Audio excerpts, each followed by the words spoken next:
Instead of trying to deal with what's in front of you at a given point in time, you may deal with it once or twice, but then you think about, is there a different problem that I can solve that's not the one that I'm currently working on that removes the need to work on this into the future? Welcome to the Multifamily Wealth Podcast. I'm your host, Axel Ragnarsson, and on this show, I dissect how seasoned multifamily investors started, built, and scaled their businesses. What's going on, everybody? Welcome back to another solo episode here on the Multifamily Wealth Podcast. In this episode, I'm going to be talking about the concept of going upstream when you are solving problems and actually really identifying the root cause of problems in your business or challenges and focusing on that versus some of the problems that result from, failing to solve that root cause, right? That actually end up becoming downstream problems. So to illustrate this concept, I'm going to share some kind of macro, higher level examples of going upstream to solve problems. And then I'll share some micro ones that may be a little bit more applicable to you within your real estate business. And the reason that I wanted to do an episode on this is we've been growing very quickly within our management company. We've been growing very quickly within our internal business aligned real estate partners. I've been forced to spend a lot of time on many different things. And a lot of what I'm trying to think about now is, can I go upstream to solve this problem once for good versus I'm continually trying to solve a lot of smaller problems or create processes to solve problems that are a little bit more downstream, right? This is a similar concept to what is the one thing that I can change or the one thing I can focus on that solves a number of problems downstream. And I have the perfect example of that applies to real estate, which I'll share in a second. But it's a bit of a mindset shift where instead of trying to deal with what's in front of you at a given point in time, you may deal with it once or twice, but then you think about, is there a different problem that I can solve that's not the one that I'm currently working on that removes the need to work on this into the future? So let's share some examples of this at a high level, kind of the macro level. Within a small business, oftentimes a business owner finds themselves, whether it's with an internal employee or whether it's an outside vendor, doing work that maybe should be done by the either employee or the contractor or the vendor or whoever. And they're constantly trying to step in, do a little bit of work, or they're constantly trying to check work, or they're constantly trying to build a process around better managing whoever the individual is that they're managing. When oftentimes the solution is to just go upstream, go a little bit farther up, and to just replace that individual, replace that vendor, replace that employee, replace whoever, make a better hire, make a different hire, or bring on a different vendor, somebody that removes all of the need to solve the problems downstream. And, this is something that I've dealt with many times working with vendors or whoever, where, a common example of this that people have is in property management. Luckily, this isn't a problem we have in our management company. I think we provide an excellent service in our management company to our third-party clients.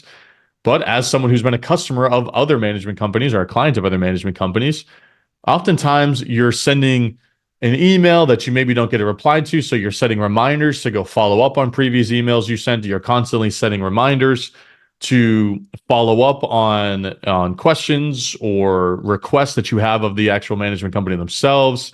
And you're spending a lot of time looking at your accounting every month because there was a couple of accounting errors or something like that. And now you're forced to spend all of this time trying to check their work, when it's like, all right, maybe you just go upstream and hire a different management company, right?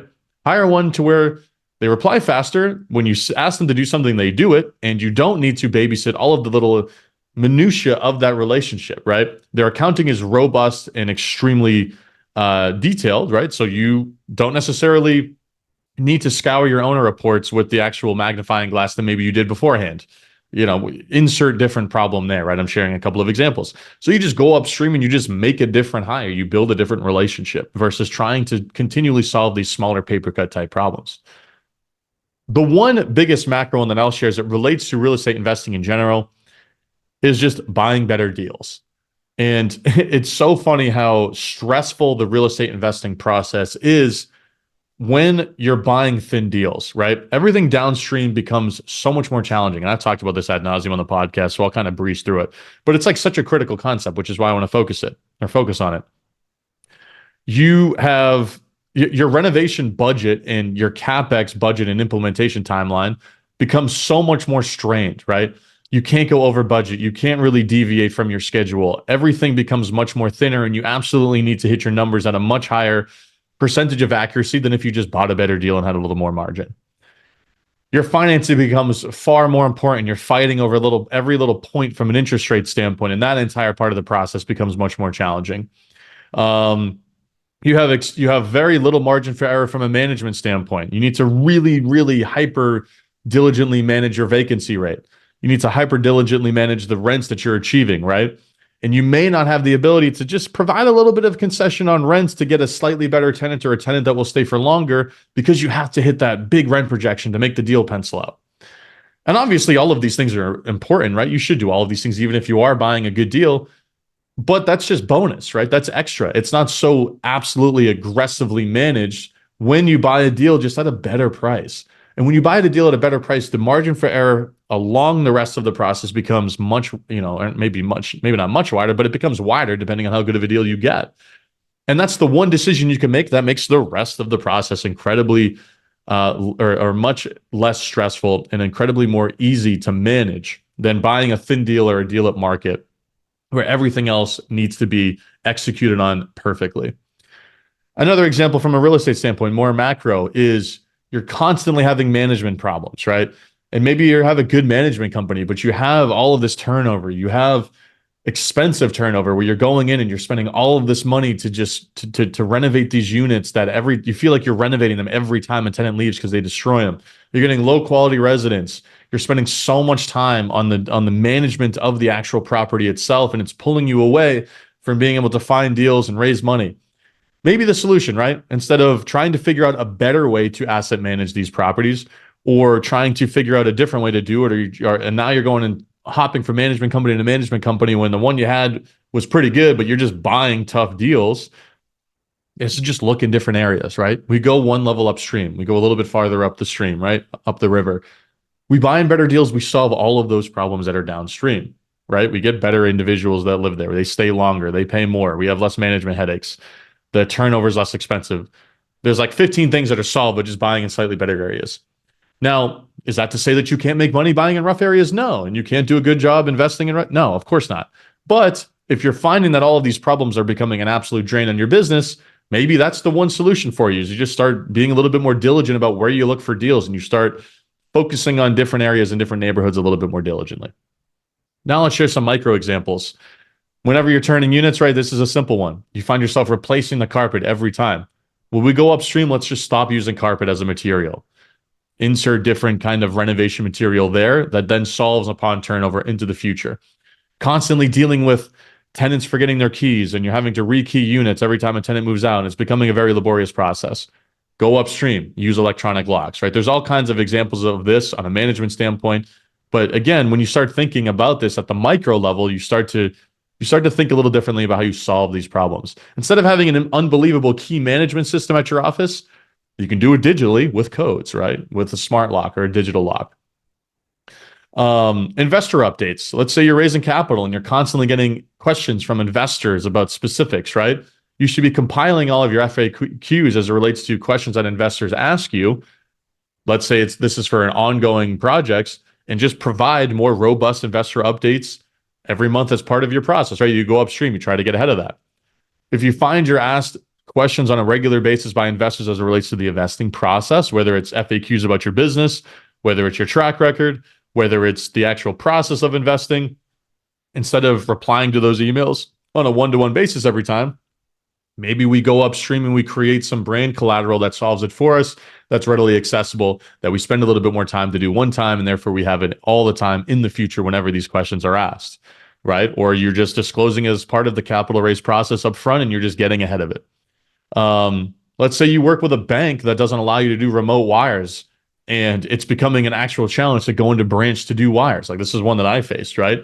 And I was trying to find a better way of actually managing that process, instead of saying, maybe I need to move all my accounts to a different bank that provides a different level of service. And you're going to start finding all of these opportunities in your business on a regular basis to where you're solving a problem that you might be able to solve by just going upstream. And this is a huge focus of ours. Oftentimes, the reason people don't do this effectively is because going upstream takes a little bit more time to solve that bigger problem than it does to just continue hammering away on the lower stream problems, on the ones that come down that you actually face on a regular basis. but it's almost always worth it to invest that time to solve the root cause of something and to make your life a lot easier. And we're constantly thinking about this in our business. I already shared a couple of examples, but like when you look at the companies that are 10 steps ahead of you and whatever you're specifically doing, right? Obviously, we're talking about real estate here, but they've probably made some big decisions that allowed them to scale or allowed them to grow, whether it's personnel, whether it's a focus, whether it's software, whether it's systems and processes they've used, et cetera. Like one thing that you don't see is investment groups that own and operate, right? We're going to say and operate, own and operate like 5,000 plus units of Class C multifamily, right? I'm sure they exist, but there's not as many of them as there are companies that own and operate 5,000 plus units of Class B or Class A multifamily. And why is that, right? There's as much Class C as there is Class B, if not more, probably located throughout the country in terms of actual units available to rent and therefore to buy and manage. But it's because it's so operationally intensive, right? The drag that is created on an organization that comes with managing, older and tougher housing makes it really hard to scale that business. So a lot of the businesses that get to the 5,000, 10,000 plus units, which doesn't have to be your objective in your business, right? You could have smaller goals than that, but the concept still applies, is that it's much easier to just buy and manage properties that have been built in the last 25 years where you're renting to residents that earn above the median income, right? It's just a much easier product type to property manage and then to therefore asset manage at the operator level. So these are all these things that we keep thinking about as we're trying to build a business that allows us to even scale. And I think that it's an important thing to constantly be thinking about within your business as you problem solve. So hopefully this was a helpful episode for all of you out there. Hopefully those examples started getting your mind going. But when you're facing a problem with it, whether it's in your business or whether it's as you're investing tactically, and this is, whether it's property management, whether it's finding deals, what have you, think about how you might be able to go upstream to solve multiple different problems, right? If we can solve one problem that then solves 3 to 5 to 10, it's going to make for a more scalable business and it's going to help you grow faster. So if you found this episode valuable, please consider leaving the show a rating and a review. Helps this get in front of more folks, which is obviously our goal here. Coming up on 275 reviews, which is an incredible milestone. There's hardly any real estate podcast to get to that number. So thank you for everyone who has left a rating, left a review, and enjoyed the podcast and shared it with people in their network. Thank you all, as always, for listening, and I'll catch you guys on the next episode.